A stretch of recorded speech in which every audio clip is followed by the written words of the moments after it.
Fail করে হতাশ হইও না। ইংরেজি শব্দ ফেল মানে ফার্স্ট অ্যাটেম্প্ট ইন লার্নিং, অর্থাৎ শেখার প্রথম ধাপ। বিফলতাই তোমাকে সফল হওয়ার রাস্তা দেখিয়ে দেবে। সমাপ্তি মানেই শেষ নয়। এন্ড শব্দটির মানে হচ্ছে এফার্ট নেভার ডাইজ, অর্থাৎ প্রচেষ্টার মৃত্যু নেই। স্বপ্ন সেটা নয় যেটা তুমি ঘুমিয়ে ঘুমিয়ে দেখো। স্বপ্ন হলো সেটাই যা পূরণের অদম্য ইচ্ছা তোমায় ঘুমোতে দেবে না। জীবনে কঠিন সব বাধা আসে তোমায় ধ্বংস করতে নয়, বরং তোমার ভেতরে লুকোনো শক্তিকে অনুধাবন করাতে। বাধাসমূহকে দেখাও যে তুমিও কম কঠিন নও।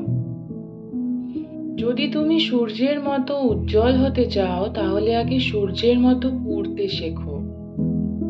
যে মানুষগুলো তোমাকে বলে তুমি পারো না বা তুমি পারবেই না, তারাই সম্ভবত সেই লোক যারা এটা ভেবে ভয় পায় যে তুমি পারবে।